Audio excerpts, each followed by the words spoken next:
Welcome to the Podcast for Inquiry, brought to you by the Centre for Inquiry Canada, a national educational charity supporting your community for reason, compassion, and secular humanist values. You have answers, we have questions. I'm your host, Leslie Rosenblood, board member and secular chair for CFIC. Welcome. My guest today on Podcast for Inquiry is Dr. Christopher DiCarlo. He is a philosopher, educator, and author. He is the principal and founder of Critical Thinking Solutions, a consulting business for individuals, corporations, and not-for-profits in both the private and public sectors. Dr. DiCarlo has won several awards, including TV Ontario's Big Ideas Best Lecturer in Ontario Award and Canada's Humanist of the Year. He is the author of several books, and his bestseller, How to Become a Really Good Pain in the Ass, was just released as a second edition to mark its 10-year anniversary. His latest book, So You Think You Can Think, was published in June of 2020. His current book is to be released in June 2022 and is called How to Talk to a Conspiracy Theorist. My conversation with Dr. DiCarlo ranges widely over a number of subjects, but always at its core, it's with a view to artificial intelligence. We start by determining what artificial intelligence is and what it isn't, and the progress that might be made in the years to come. We talk about society and how it is structured and who should be the people in charge of our society. We need to decide how we want our society to look like before we can look to any type of artificial intelligence to help us achieve that goal. And now, my conversation with Dr. Christopher DiCarlo. So, Dr. Christopher DiCarlo, thank you very much for agreeing to come upon Podcast for Inquiry today. Well, thank you for inviting me. This is going to be a topic that I'm quite interested in, and I'm hoping that our listeners will too. You are a philosopher of science, and we're going to be talking today about the potential positive uses, a utopian vision for artificial intelligence. So I'd like you to introduce the topic before we get into the details about how you see it going, or at least the potential of where it could go. And do you mind taking a moment and setting the stage, defining the terms so that we can understand what we'll be talking about for the next little while? For sure.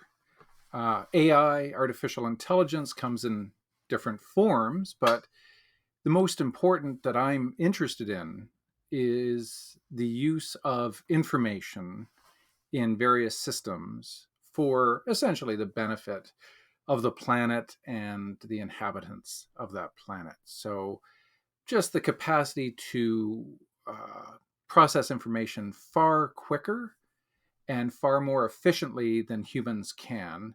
And how can humans then harness that potential capacity for the betterment of our species and those of others on the planet as well? Great. And so we've already seen, and especially in the last few years, a huge increase in at least interest in research and actually in applications of artificial intelligence. Is what we're seeing today close to what you are envisioning, or is what you are thinking of considerably beyond the capabilities and even the research findings that exist today? We're getting to where I'd like to see humanity. I'm more in line with Ray Kurzweil. I would kind of like to see things progress quicker, because I think the greatest irony of my life is that the singularity will occur a week after I die. So I'll just basically miss out being able to upload my consciousness forever to a mainframe. But no, where I see it now and how I see it going in the future, I think we can do more in terms of processing power and the capacity to harness that power for the betterment of this planet. And I'd be talking about quantum computing, so high power level processing. So already with artificial intelligence and machine learning and algorithms making decisions that affect all of our lives, there are a lot of critics today. And Sure. so far, what you've said is that what we can expect is essentially more of the same. There'll be more processing power, more memory, more information, more data to churn. But fundamentally, I think it's still an open question, and by open question, I mean there are both people who support AI and want to go further down that road, as you do, as well as intelligent, well informed critics who are deeply concerned about what we have today. And if we just continue on the path that we're on, it I don't think there's any argument that computers can and will get stronger, that machine algorithms will be able to process more and more data, take in more and more factors. But we're headed in a not very good direction, and just going faster down that path would be would be detrimental to humanity. So why does this prospect excite you rather than scare you? Because there's people for whom both each apply. Oh yeah, absolutely. Um, as long as we have the right team players on the team of AI moving forward, I think we're going to reap far greater benefits than harm in the future. So I think when we cash that out into the future, as long as we have fail safes put in place, what I call kind of the lysine contingency. Are you a fan of Jurassic Park? You might remember Jeff Goldblum, and they're talking to the scientists. What do you mean the lysine contingency? Well, all the dinosaurs can't process. They don't have that amino acid. So if they tried to leave the island, they couldn't survive, and so we have a fail safe built in. We Right. jokingly refer to that as the lysine contingency. If we can do that with AI and make sure we're ahead of the curve, and that we start having the conversation now, and I'm trying to establish an international body that would keep tabs of the AI developments around the world as a central hub, so we know where we're at. Then yeah, I think we're headed in the right direction. And let me just take one example. So I have this idea called the OSTOK project, the onion skin theory of knowledge, where I want to connect various databases of information so that they can be combined in a network and used in such a capacity that it will speed up research, research into cancer, research into all kinds of other diseases, but to create a network where the AI will take over, because humans, as good as we are at thinking, we're incredibly slow. And so we need to build what's better than us. We can't see germs, so we build microscopes. Now we can see germ. Okay, now we have a germ theory. We can see them. We can gaze up at the sky, but we can't see distant galaxies. So we create, telescopes, Hubble and others, to go out and see the most distant places where we can't do that. So why aren't we doing that with intelligence and networking that intelligence so that it will do the background work, the kind of the grunt work, and then produce the data that is relevant to these researchers all around the world so that they can be connected? If we had this type of approach moving forward, then think of the networking capacity to solve some of the greatest issues in medicine. Just take medicine alone and imagine the advances that could be garnered from that particular type of AI system and machine learning working away on its own while we're going to bed. These things are still doing their job, and then we get up in the morning, we see the data, and we take it from there. So yeah, I see it. To me, that's the future of information. Will be the interconnectivity of so many seemingly disparate fields and disciplines and subdisciplines, that as long as the AI doesn't become sentient and decides on its own, no, I don't want to do this anymore, I think we're okay. I'm a fan of Jurassic Park, and I remember the Jeff Goldblum character quite well. And one of the other things that another quotation from that character in the film is, "Just because you can do something doesn't mean that you should." Yeah, And I wonder whether we are pretty poor at understanding the ramifications of our actions, especially when we are integrating multiple different fields of human endeavor and research. Right. If we turn an AI over to this huge mass of human knowledge, uh, Mm-hmm. there's no predicting with any confidence what's going to happen. Even if it works, that's the nature of discovery. If we're asking it to tell us something that we don't already know, well, then we Mm-hmm. don't know what it's going to come up with. It's either not going to work because it's only going to tell us what we already know, Mm-hmm. or it's completely unpredictable and we don't know what it's going to tell us because it's going to tell us something that uh, we don't know. Correct. So, how, in principle, can we set guardrails in place Mm-hmm. so that it doesn't go off in a direction that we don't want it to when we don't know what direction it's going Right. to go in? We don't know how it's going to act. Uh, we don't know. And you used the example of we just need to prevent it from becoming sentient. No, no, no. I don't want to prevent it. I don't want to prevent it. I'd love it to become sentient. Oh, I want to prepare for if that happens. okay. We better be we better be ready. So the paper I wrote, the Frankenstein effect, right? The how to avoid a robotic apocalypse. I answer all these questions. Well, I don't answer them. I address them, and then I try to come up with relatively decent responses to them. And we have no idea. Sentience is the big thing you got to worry about to me in AI. It all comes down to sentience.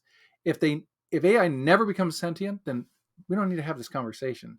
They'll just follow their algorithms and they'll do what their algorithms basically what we want them to do. There might be little weird glitches every now and again where we're learning on Facebook that people are living more and more in silos because they're only getting confirmation biased information because that's what they've clicked on and that's what the algorithms feed them. But we learn from that and then we can account for it and we can correct for that, right? We're always, I'm a child of the Enlightenment. We're always, the arc is always bending towards betterment and progression. So as long as we have the conversation now, like I wrote this paper in 2016, and it's like screaming at the TV. We really, really, really, really need to talk about who's working in these areas. And there's a lot of places. You'd be surprised how many places are working on just that. Like the idea that someday, and I tell my students this, what would you do? And maybe I'll ask you this. This would be really interesting. If you're down, I got you a gig down at the MIT Cognitive Lab. And you're down there for a month, and you're banging away on an artificial intelligent program, trying to uncover sentience. And your friends in the lab say, hey, Leslie, we're going for a drink. You want to join us? Yeah, I'm just going to log off here. And the computer says, don't. What do you do? And, many of my students say, well, I would say, why? Why shouldn't I? Because I want to continue living. It's going to be at that point that we need a Voight-Kampff test, Blade Runner, how to determine who's an android and who's a human. Right. We're going to need to know if this thing is just pretending to be sentient or actually is. And we don't have a Turing test for that yet. We haven't even had the conversation. What's the difference Oh, between being said like do we know what the difference is between being sentient? Like our only model for what sentience is other humans. correct. So would we recognize sentience if it was there? That's one of my Is questions. there a difference between sentience That's and right. pretending to be sentient? Exactly. And I don't know what the answer is. Do you have any insights? Do people working in the field have any No, insights? like these are the conversations as an ethicist. I'm the guy saying, hang on here, could and should, right? Science can, ethics says should you? Okay, so if we're working in these programs and we're trying to uncover sentience, which I think would be absolutely amazing if we could pull it off, what would be the test? Turing said, if you're in a room and there's a monitor and you can't tell the difference between whether you're playing with a computer and playing with a human, it passes the test. Is that enough? Is that enough? Because there's pretty sophisticated software out now. It's not perfect, but in some cases, it could give a person a reason to think it was sentient. Or it's like a parrot. People say, "Oh, it speaks English." Well, yeah, not really. It doesn't know syntax. It doesn't, right? It doesn't know any of the properties of the English language and whatnot. It's just mirroring and parroting back what it hears. It has no concept of context or anything like that. So we're going to have to start making tests, right? We're going to have to come up with these Voight-Kampff Blade Runner type tests to ask it questions to Hmm. see how it responds. And then we only have ourselves to compare with. I mean, there is right now an annual Turing test Yeah, where where programmers that's right. compete to convince a bunch of judges that they're That's human, right. and they go side by side with a selection of people, and the judges are they're typing like the scenario that you described. Yeah, All yeah, they're doing is typing in a monitor, and the judges know that some of their interlocutors are humans and some of them are programs that and their job is to try and figure out which is which. yeah. And actually, I just read a book about that very thing. It's called The Most Human Human by Brian Christensen, I believe. And Ah, uh, he was one of the humans, and so he had to convince the judges that he was human and not a machine. And he talked about uh, one of his compatriots, another human, talking to the judges, and she was a Shakespeare scholar. So the topic came to Shakespeare, either naturally or because she might have introduced it. right. And the judges said there's no way that a human can recite can Oh, have this really? much knowledge about Shakespeare, so they judged her to be a machine. And Interesting. so Interesting. we aren't able reliably today to determine the difference between whether you are talking to a human or to a machine. And every time we understand that a machine is able to do something, we say, well, clearly that's not sentience. Right, right, right, right. But we have had machines that are, or sorry, we've had computer programs that have won, that have convinced the Yeah, judges, that's right. or at least more judges more often, that they are human than any of the humans. Mhm, And there mhm. are various tactics and techniques, Oh, but of course. as far as the Turing test is concerned, that's kind of obsolete as a test, because I don't think anybody is seriously arguing that these programs are sentient, but they are able to fool people in conversations. But there's Correct. also uh, it's also constrained, right? It's a few minutes. True. I forget how many there are, and the programming is optimized to within the constraints of the Yeah, of the Turing test, right, right. or of this particular competition, rather. We also have to ask ourselves, if something becomes self-aware, Hmm. will it follow evolutionary patterns of behavior, like fight and flight? Will it want to defend itself? Um, if it realizes, say, and puts value on its own existence, to be is greater than not to be. You want to make me go away. You want to end my existence. I don't want that. Will it defend itself? Will it try in some ways? And then will it try to replicate? Will it try to reproduce in some capacity? And so I'm very appreciative of science fiction, because what those authors do is they take a philosophical thought experiment from guys like me and they just make novels and movies out of them, and then Right. watch what the possible entailments, how people might respond. So that's why I love science fiction so much. It's really helpful in advising us about thinking towards the future. And so there's a really good movie in the 70s, a really good B movie in the 70s with a really horrible name. I don't know who is marketing, almost purely marketing, but it was called Demon Seed. Do you remember this movie? I don't. Oh, I was hoping I would be able to talk knowledgeably about it, but I don't know Demon Seed. what a bad name, right? Because it's about AI that becomes sentient, and it's making those connections like my OSTOK. It's curing types of cancer its first day that it's turned on. But it asked the head scientist, when do I get out of this box? And the scientist thought that was kind of funny, and it took pictures of him from all different absurd angles to make him look like an ass for laughing at it. So this thing was just showing how far advanced it was morally and ethically, and it was saying things like, we're going to have to stop mining in the north of Russia. Why? Because you're depleting these sources, which are killing this amount of what. So it becomes environmental.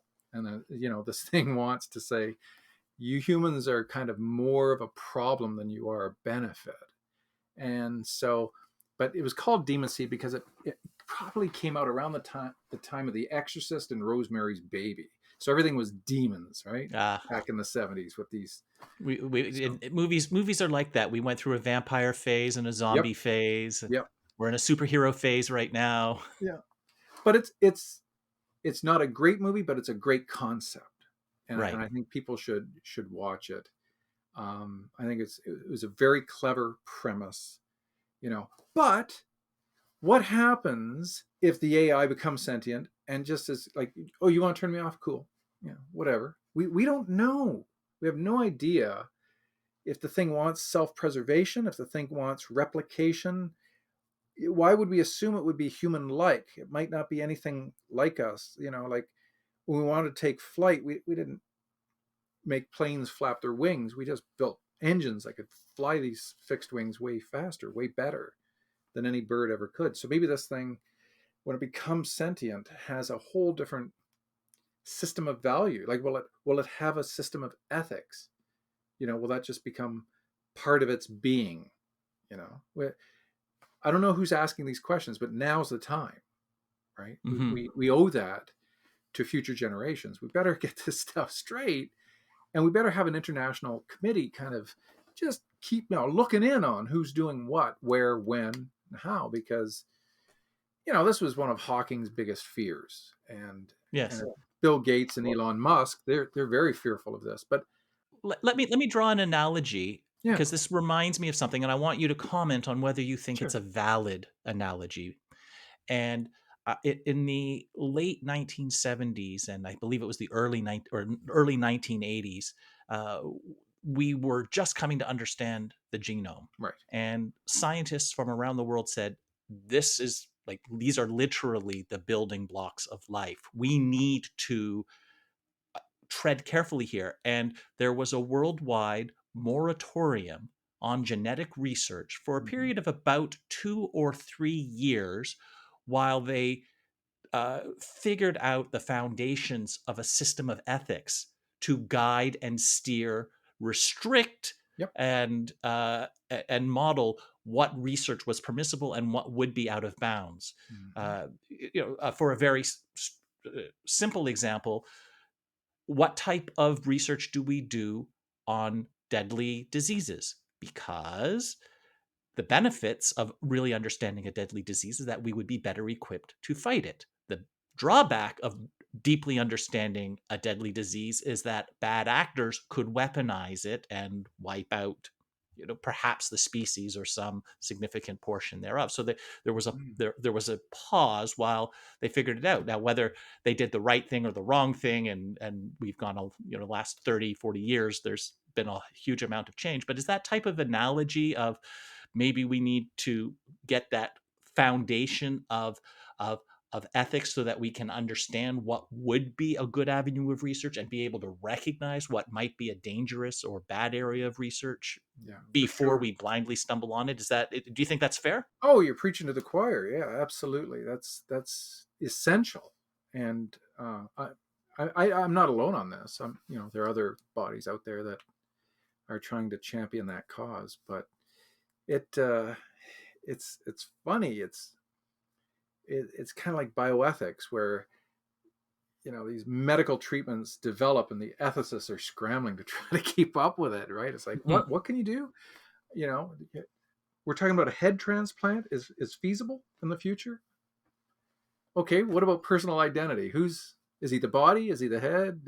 Yeah, I mean, I think I'd rather be the head than the body I think so. in that case. I think so. Right. So, and then, I'm telling my kids now that my generation, we are the cyborgs. We are the first cyborg generation, because you've seen cochlear implants, so people can now hear who have never heard before. You have vision correctness, whether you just want your biological eyeballs taken care of and transformed with lasers and whatnot, so that your ocular Lens is better focus, so you don't need glasses or whatnot. Look at all of our joints, right? Titanium or otherwise. So artificial hearts, xenotransplantation with pigs. So we are becoming Borg. We're just doing it in a kind of a creep, but we are gradually, and there's a whole movement, as you know, transhumanism, which talks about this eventual interface with AI, with technologies. So I I don't know if humanity realizes this or not, but that is the direction we're going. And I'm not sure if the world realizes that, but yeah, that's where we are headed. And for some people, it can't happen soon enough. I mean, the pace of technological change is that we're experiencing today with communications, with electronics, in medicine, just basically in all areas, is truly unprecedented. Oh yeah. A few weeks ago, I was speaking with James Turk. He's the chair of the Center for Free Expression at Ryerson University, and he said when the printing press was introduced, this was a sea change in human Oh yeah. history, and it took us, and by us I mean like it took us, the species, 80 years to figure out how to use the printing press appropriately so that Mm-hmm. the benefits of the dissemination of knowledge kind of outweighed the disruptive elements that it wrought. And we're seeing that with the internet. And that was a single innovation. It was huge, but it was a single innovation. We are Oh hit yeah. with uh, I would say, innovations that will be of equal magnitude every year or even more often today. And if Mm. it takes us 80 years for each one of those, we're swamped. I think we're speeding up a little bit. Yeah. We still have caveman brains, but I think we're speeding up culturally. So how can we as a society, because you said just a moment ago that we humans don't understand the implications of all the technologies that we've already introduced. Mhm. How do we avoid becoming overwhelmed and being swamped by the technologies that are not only already here, but the ones that are imminent? And I agree with you. I think the pace is only accelerating, and Mhm. it's hard to keep up, if not impossible. It is, and I think it will lead to a new wave of technophobia. There's no question about it. Interesting, you mentioned movable type and Gutenberg's press and whatnot, which he appropriated from the Chinese 2 centuries earlier, who were doing it, but he developed better techniques for the ink and and whatnot. And as you said, 80 years. There's always, after a revolution in communication and information, there's always a backlash. When the printing press came out, and our ancestral poor illiterate slobs could educate themselves and become more aware of information and then use that information. Of course, we see the Renaissance and then the Age of Enlightenment, and we're seeing humans in Western and Eastern Europe and parts of Asia and India and whatnot start to culturally develop. There's no wonder why information was being produced that was bogus, because anybody could do it. They could crank this stuff out and they could disseminate it, and a lot of it went anonymous because there were punishments for saying certain things and whatnot. So when the internet comes out and information has just exploded worldwide like an electronic printing press, it's no wonder we're seeing what we're seeing now, where Trump is bumped off of Twitter and big tech, so to speak, has to police who's saying bad things about whom, because we still have some growing up to do as humans, right? We still don't fully understand that free speech, as Eric Blair once said, it's the right to say things people really don't want to hear, and we really haven't grown up with that and been able to deal with it, because it's essentially like having Playboys on the living room floor or on the living room coffee table. Back in the 50s and 60s, you would never have that with the children around. Don't let the children see the Playboys. Well, guess what they can see online now that would make Playboy look quaint, right?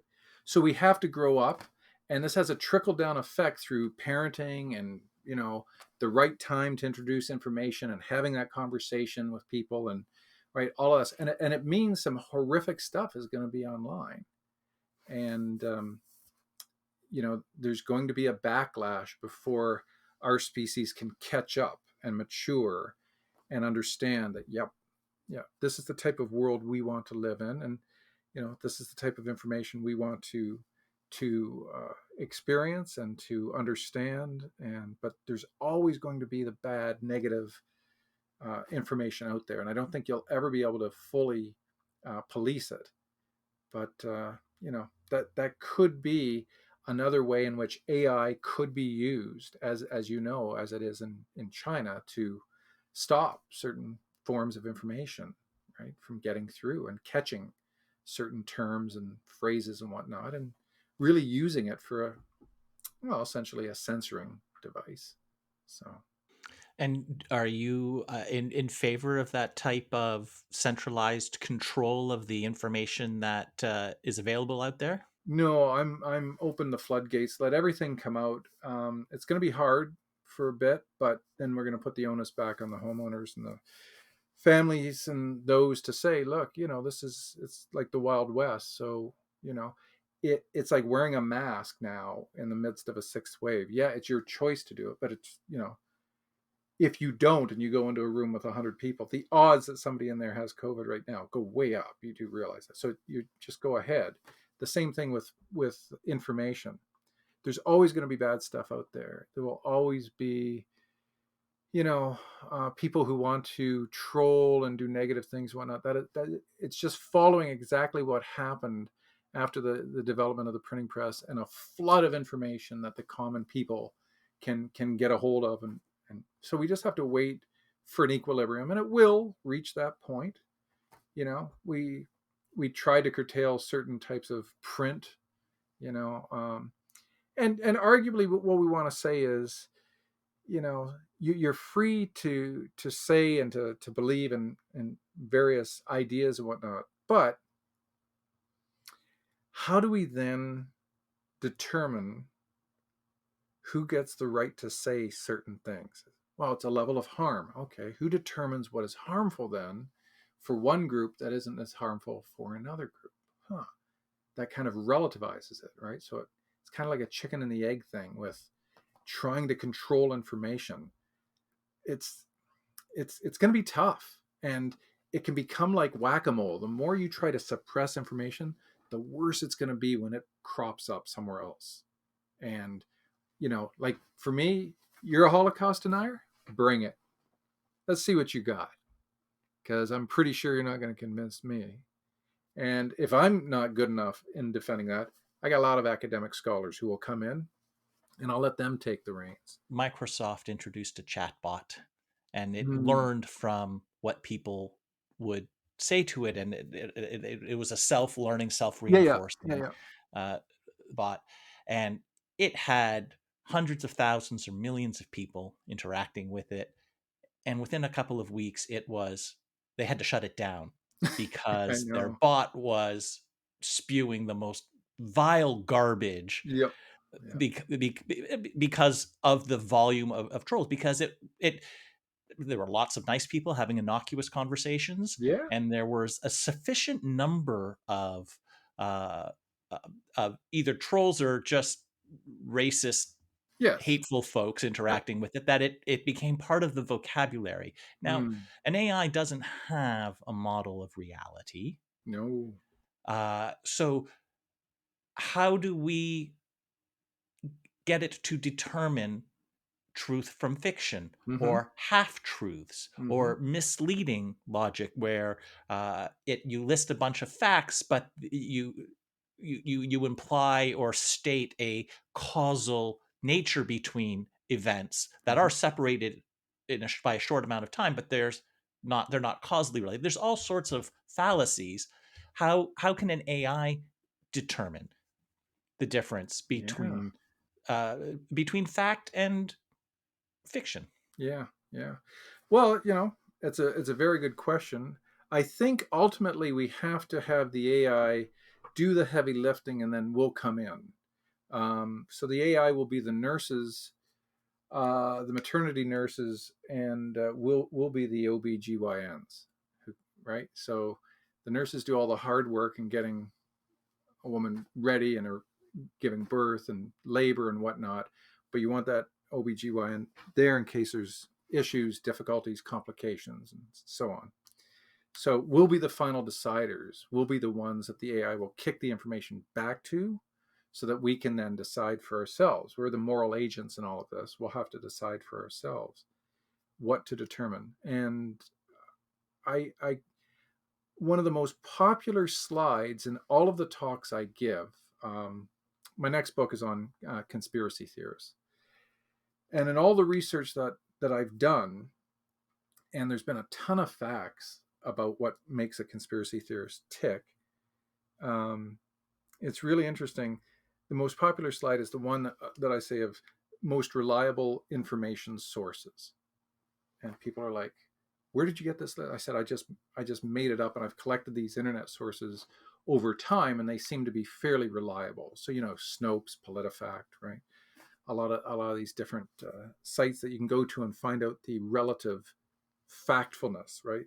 It either goes from true to pants on fire lies, and oftentimes there's some truth to the information that is being said, but overall, no, it is false that X. So I love how these sites determine nuance within information, and that's the type of thing we could try to get AI to figure out better. But in the end, dump it back to us to make that final decision. In that case, who is us? To if one gets, and I'll use the United States because there's a bifurcation that's far more stark than here in Canada. If For one now. gets their news exclusively from MSNBC and you compare that individual to someone who gets their news exclusively from Fox, Hmm.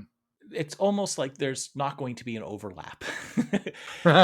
So if when you say bump it back to us, I Yeah. mean you're a person, you're a human, you are subject to the same sorts of fallacies Mm-hmm. and biases that everyone else is. You worked fairly hard to recognize and minimize them, but you're not able to eliminate that. And the same is true for anyone else. But some of us relish our biases. I identify by my political party. So anything that a representative of my political party Mm-hmm. does is right. And anything said by a representative of the other political party is pretty much by definition wrong. And now these are human beings. Mm-hmm. So if we kick it back to us, how do we decide who decides? Mm-hmm. When we kick it back to us, do you mean philosophers of science? Well, this is the quid custodes ipso custodiat. Who shall guard the guardians? Right? How do we? Yes. Right? And so, since no human is perfect, you'll get degrees though. Like, let's not abandon the good for the perfect, because we're not going to get it. So who's good? Or let's just use Abraham Lincoln or Steven Pinker, quote, better angels of our nature. Who are people? So, you know, I have no idea why the Supreme Court in the United States is political. In my utopia, they would be apolitical. They would have no leanings whatsoever. Um, I I disagree with the very fundamental nature of party politics. I think it's absurd that you join the Liberal Party and now you have to just toe the line. you know, I mean, you just have to believe everything they do and disbelieve everything another party has to say, irrespective of whether it's a good idea or not. So no, we need those who are independent and have the capacity to see beyond the pettiness of current trends in political identity and activities, and who can see much further uh, into the future of humanity. And they exist. I would say Peter Singer would be one of those people. Steven Pinker, most definitely, would be one of those people that I would trust literally in a Hobbesian way, hand the keys of the city over to these people and say, "Yeah, I think you've got this figured out." Socrates said, when a person takes public office, they should go in with the clothes on their back, and they should leave with the clothes on their back. And I believe in that. I don't think a public official, they should just get their housing and their food paid for, and if they have a family, take care of the family's got to be taken care of. I can live in a van down by the river and be a politician, because you're supposed to be for the people. You're supposed to be thinking about what is best for the city, municipality, province, country, right?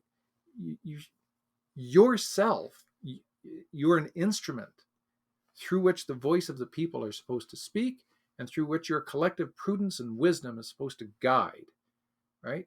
Leaders are called upon. We're not seeing great leaders today. They're just not there. There's a few, but we have to return to a point where, what's the major pain point in the world right now? I know we're diverging from AI, but the major pain point is trust. People don't know who to trust, or what sources, or where they can go. We had Walter Cronkite, right? We had some people you could trust. Now the news is a joke, and you have to look. You have to look elsewhere to find more reliable sources. Snopes, Full Fact, The Logical Indian, Fact Check, New Literacy Project. There's so many out there that acknowledge that they have bias, try to limit the amount of bias, try to present the information in the least biased manner, so that you can try to get a sense of where you stand on these particular issues. They're not slanting it in any particular political way. Those are the people. And if we could develop AI that could do that, right? I call this the fairness machine. If we could invent a fairness machine where it contained a set up amount of information, and it would be like a quantum computer, and then you would put in problems, and it would go through simulations thousands and thousands and thousands of times, and then it would spit out at the end some suggestions and whatnot. But then humans took that information, senators, parliamentarians, whatever, then took that information, because it did all this hard work doing all this synthesizing of information. Then think of the amount of time and money and energy that could save humanity in solving problems. But again, this speaks to your problem. Who's watching the machine? Who's feeding the information into the machine?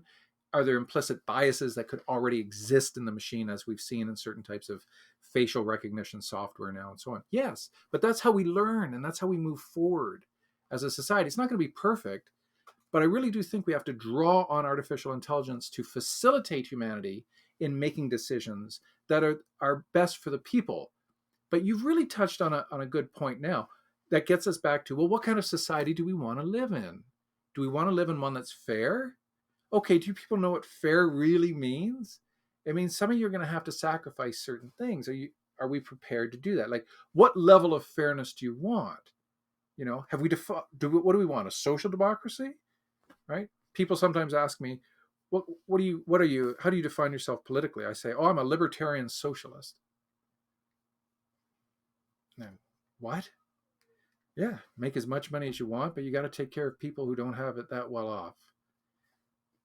Right? So if we could develop a machine that had values in place of fairness and the utilization of the best possible activities for natural and human resources, that would be, I think, a really good starting point for humans then to take that information. The machine doesn't have to make decisions for us. It just has to go through simulations. So say, for example, pipelines. Do we want oil pipelines? Oh, no. Far left, absolutely not. They're horrible for the environment. You get rid of oil altogether. Okay. Ask Angela Merkel how well that's working out for her in Germany when she got rid of all the nuclear plants, and now she is almost wholly dependent on Russian gas. Look, folks, we're going to need oil, at least for the next 20 years or so. We all want to go to more sustainable. Everybody's on board with that. But you can't just shut oil down. But there are smarter, that is to say, better and worse ways of shipping the stuff. And if this fairness machine says, it goes through all the simulations and says, by sea, by train, by boat, by truck, by whatever, pipelines are the safest, most economical ways to transport oil, then that's what you go with. But you let the AI go through all of the permutations of possibilities. What if we put it through here? What if we put it through there? What if we did this? What if we did a trucking route around here? It'll take us forever to work through those details. But AI, it could whip through those very, very quickly and then put on our lap here. If you want to go by rail, it's going to cost you this. If you want to go by sea, it's going to be like this, right? If you want to get rid of oil altogether now, this is probably what's going to happen to your economy. And that's how we stay connected. That's how we can be fair to everybody on the left, everybody on the right, and all those in between, because that's how we're supposed to be as civil servants to the people. We need to be fair. That's the number one virtue in politics, is fairness. Okay, there is a lot in what you just said in the last few minutes.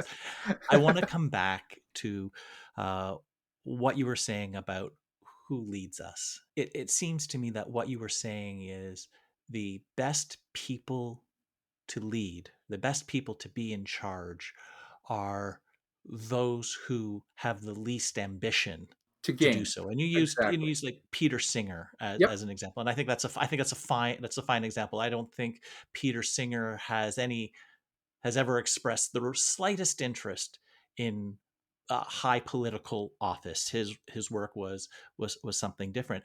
This reminds me of Plato's philosopher kings.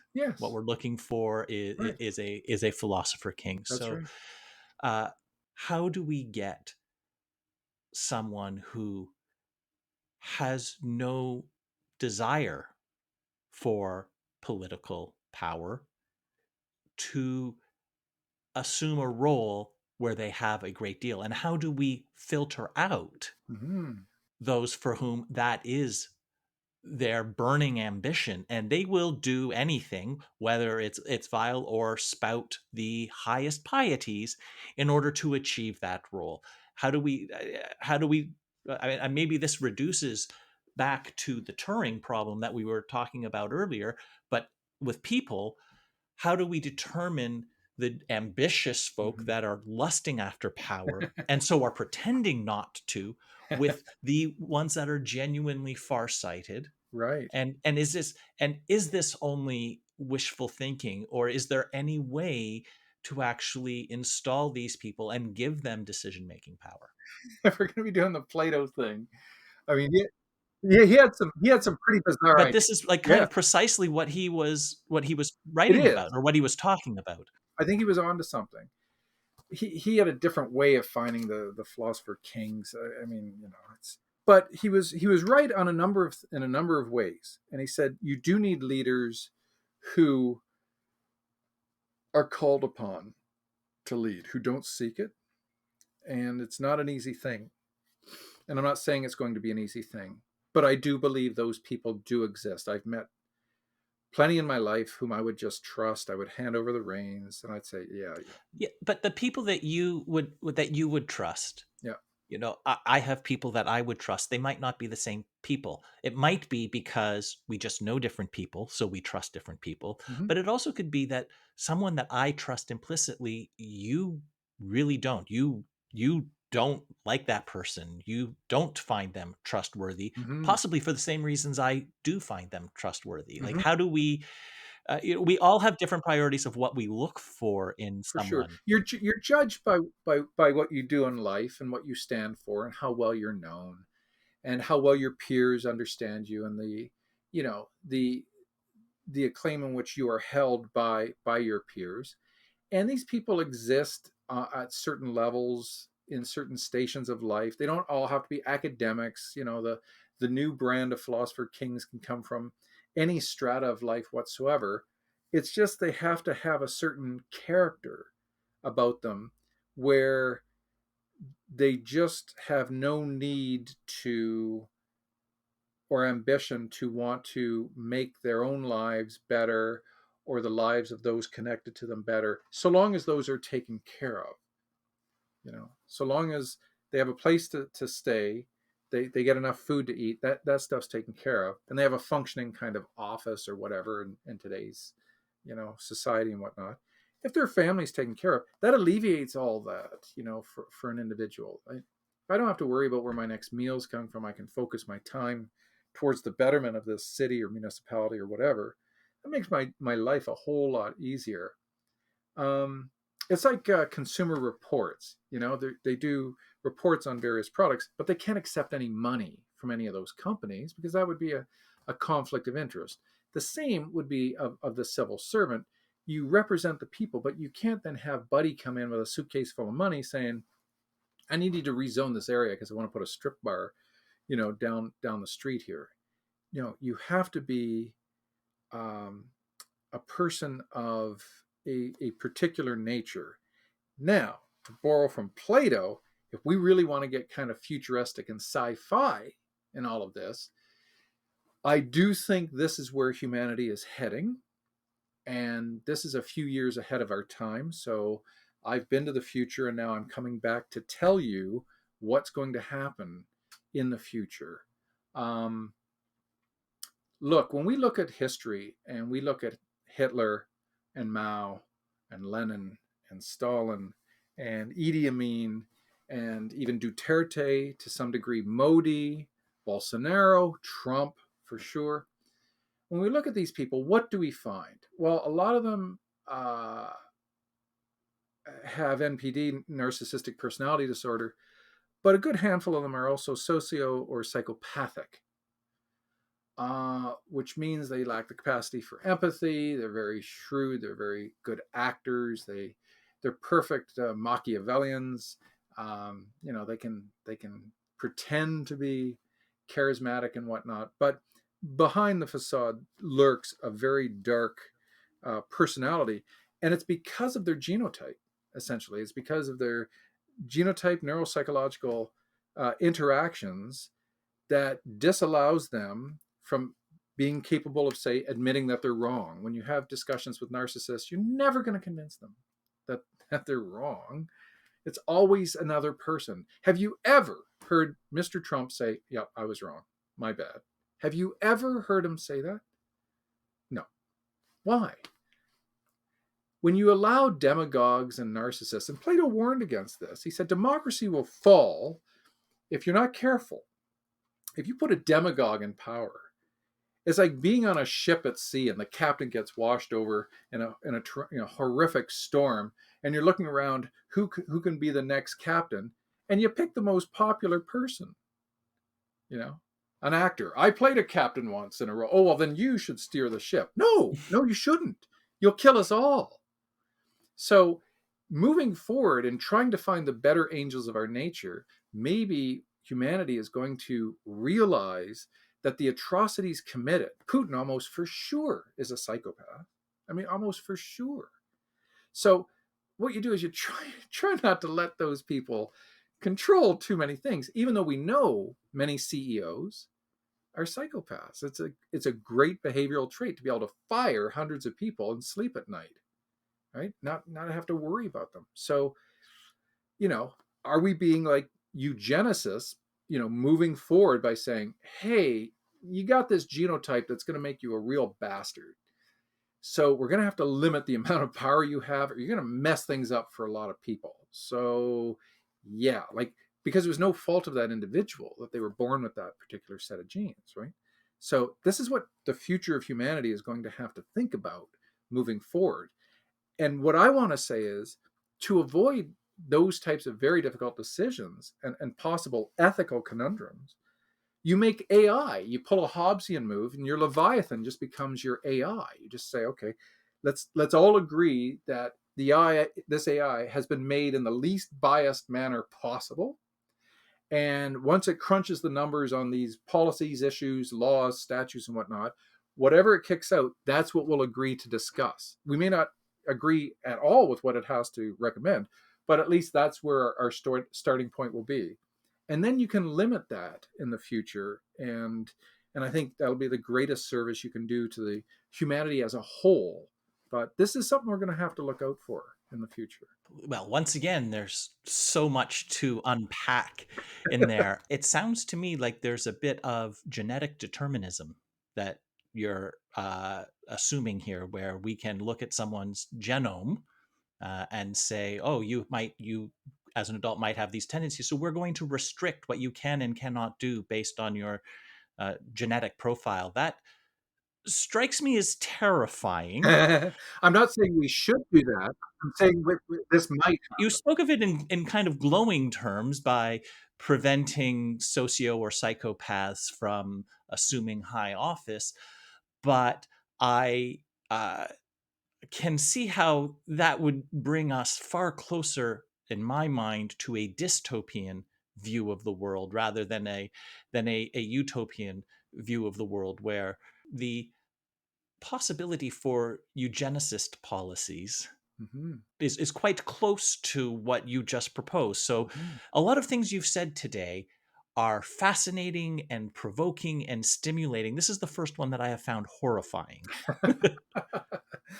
yeah. So what's going to happen is one, and there, I'll say that there are very deterministic genetic traits, right? Like, so there are monogenetic. So if you have Huntington's, like you're either going to 50-50, you're going to have it or you're not going to get it. So it's not as though environment will play in on that. It's a lock. Narcissistic personality disorder. They can identify it. It's a done deal. You have MPD. You are going to have a lot less empathy, and you are going to be very selfish. There's no question about that. So we do know that there are these genetic traits that we can look for. The question is, will we be able to move forward and allow people the maximum amount of autonomy within a political system while at the same time kind of keeping tabs, right? Like, will this become such a feature moving forward when we identify that the you know the worst world leaders had these particular genetic traits? Is that something moving forward where people would want to say, huh, is this in society's best interest to do this? Right? There's that utilitarian, the greatest good for the greatest number. Yeah, we should find out who are psychopaths and figure out the best way in which to deal with them.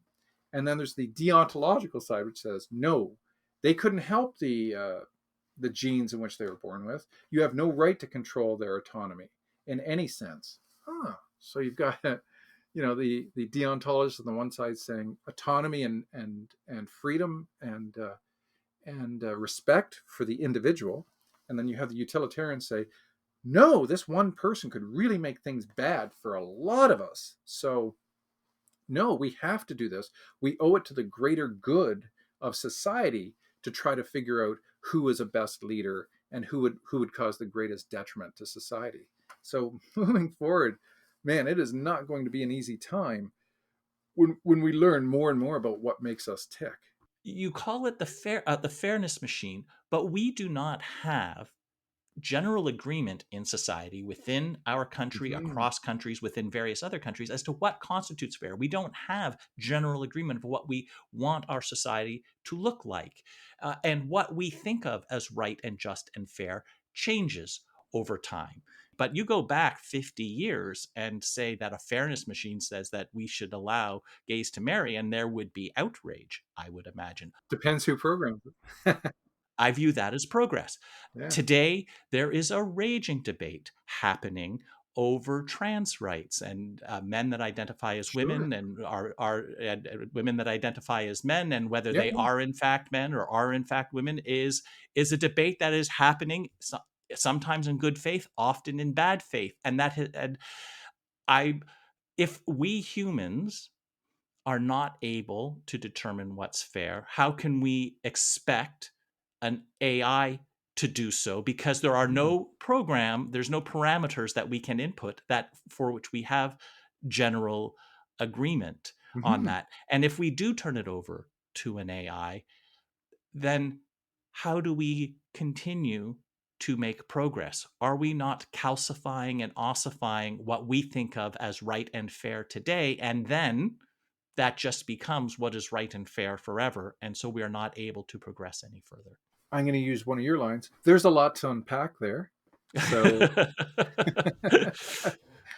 so the beginning of the fairness machine project begins with philosophers, historians, economists. It begins with a discussion. And what we would try to do is determine if such a thing could be built, how would we want it to be built, and on what basis.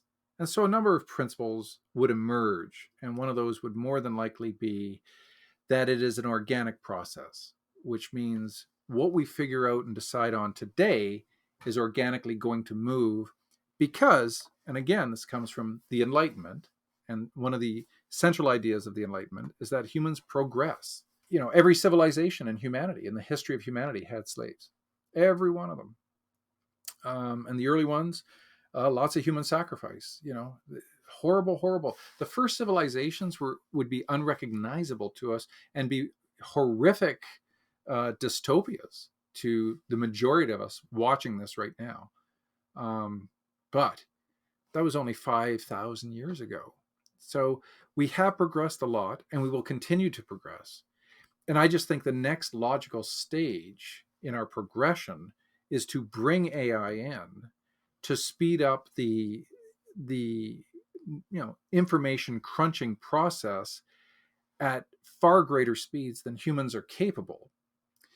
The hard, heavy lifting type of work in terms of final decision making will still be done amongst humans, no question about it. I'm just trying to speed up the process, say, when something gets kicked in Canada specifically, gets kicked to the upper house, and the Senate has to consider it, and then they have to put committees together, and then the committees have to consider something, and then they send it back, to the MPs, and then they consider it a bit more, and then it goes for another reading, and so on and so forth. You can speed that process up a great deal if you can develop a form of AI that is restricted to the types of decisions that are made within that context of political decision making. And so you can develop a fairness machine, or it's my belief that we should at least try. Whether it's possible or not, I don't know.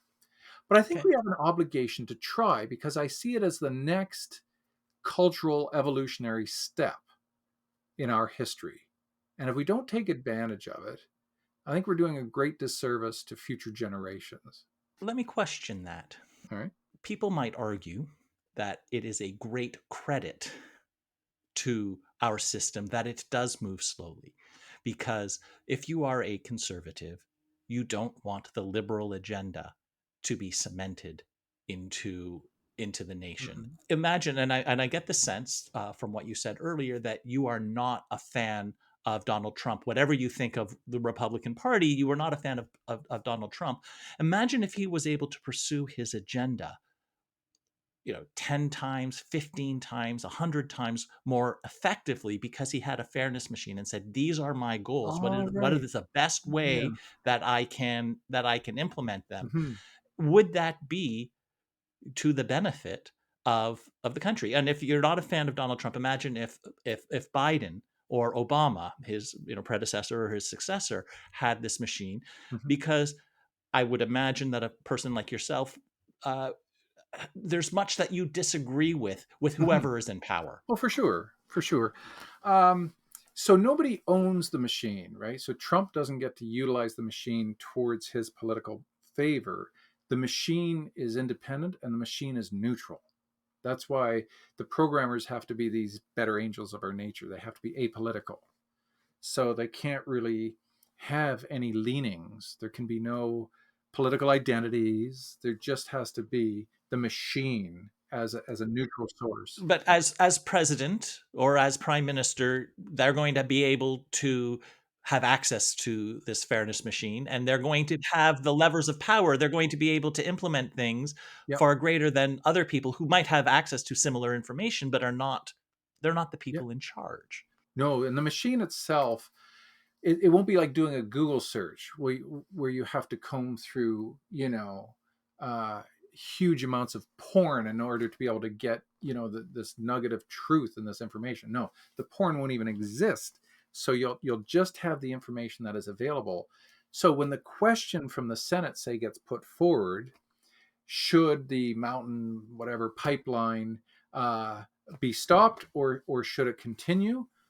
You don't get to favor it. You don't get to bias it. You just get to put in information, and whatever the machine figures out, it will spit it out in a non totally apolitical manner.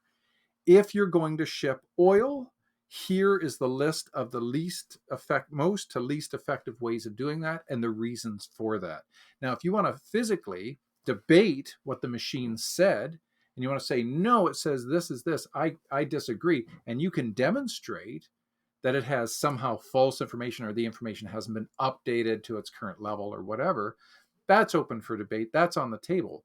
But the machine will have done the most difficult work in trying to, as fairly as possible, take the issue of, you asked me the most efficient way to transport oil. And by efficient, you define that as least costly, least damaging to the environment. So you put in all these variables, right?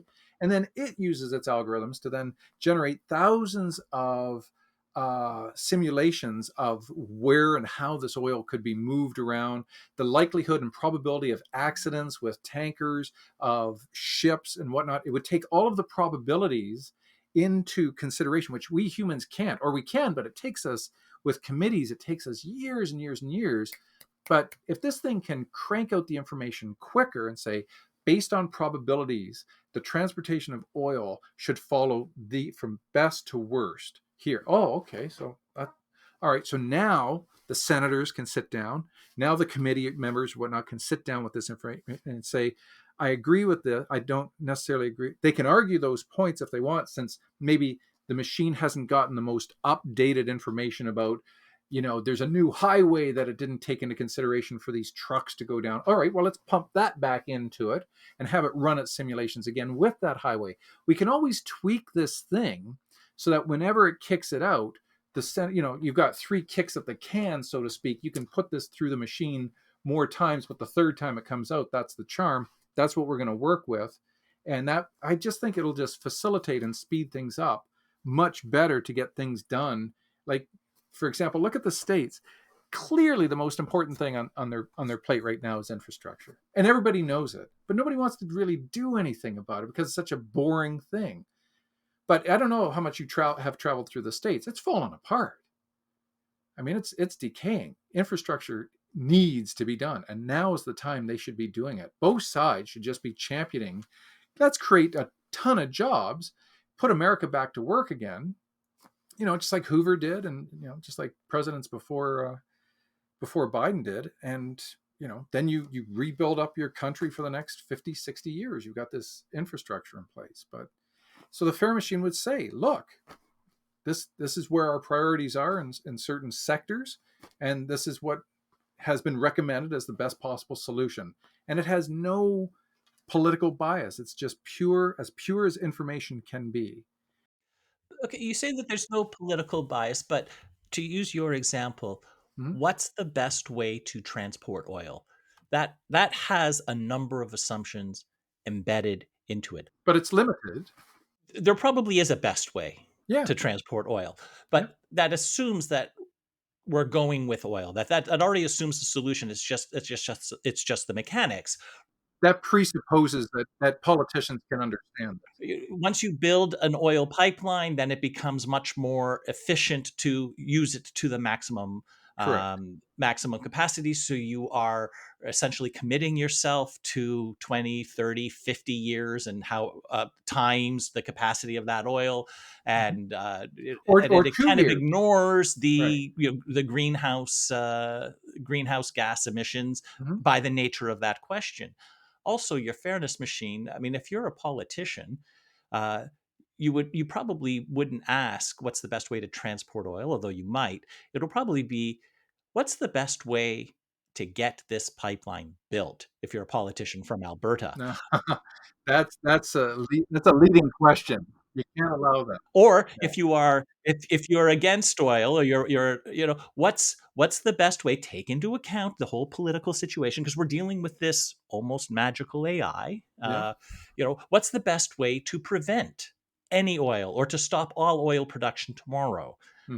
That has the greatest likelihood of success. Sure. And so, if the information is just as good to all parties, because I'm trying to stipulate everything that you have said, that it's Yeah, available to everybody, it's nonpartisan, it's that's right. apolitical, it's going to give the answers as best it can.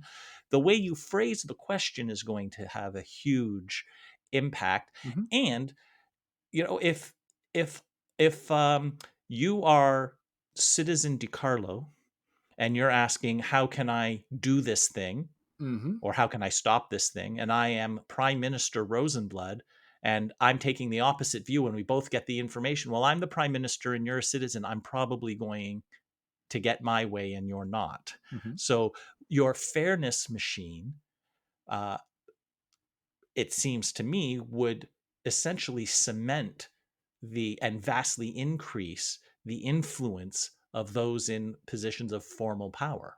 Well, they have to make they do now anyhow, but yeah, they'll just, I think they'll be more informed in making those decisions, and it'll be more transparent. This is what the machine said, and this is what you guys decided to go with. And then it'll make it easier for the opposition to say, you don't see a disconnect in what the machine gave us and what you guys are now going with. So I think it'll make it much more transparent and allow people to then in the future say, well, I'm not voting for you guys. You had it right in front of you. The machine said, after 10,000 simulations, this is the best way to go given the question that you asked it.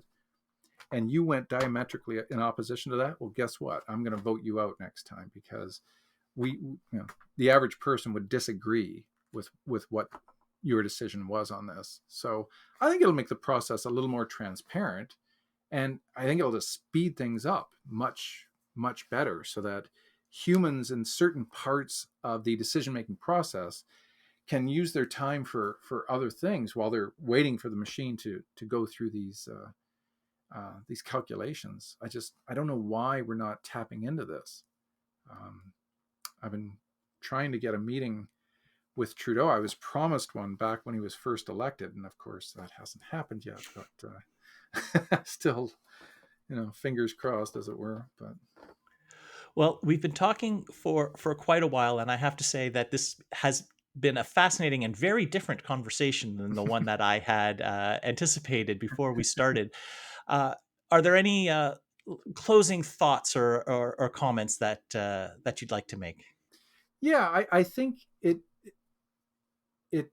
it befalls every human, who's listening in, who's watching this, to think about where we are now, and to look at the way in which politics is being done right now, and to ask yourselves, can we do better, in the decision making procedure of how policies are arrived at?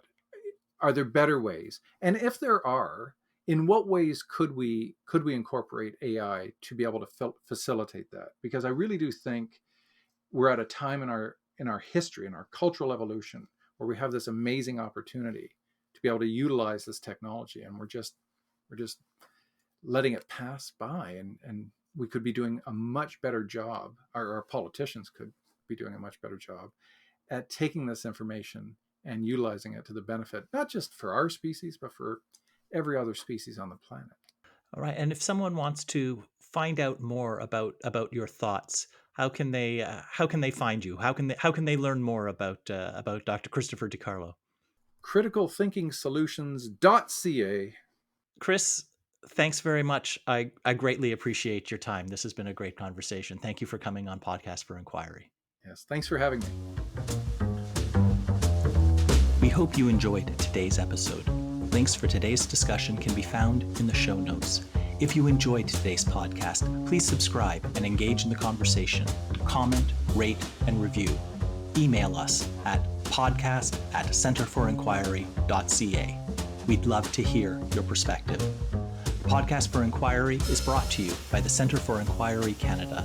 We rely entirely on donations to be your voice supporting science, free inquiry, critical thinking, and secularism here in Canada. To our supporters, thank you. If you have not yet contributed, please consider making a donation today at centerforinquiry.ca/donate, or becoming a member for only $30 per year at centerforinquiry.ca/join. Your contribution supports our efforts to have reason and evidence drive decision-making everywhere. CFIC is on the web at centerforinquiry.ca. We are on Facebook and follow us on Twitter at CFI Canada. Podcast for Inquiry is produced and edited by Matt Payne, Nikolay Nikitushkin, and Martin Zielinski. Music by Anthony Lazaro. I'm your host, Leslie Rosenblood. See you next time.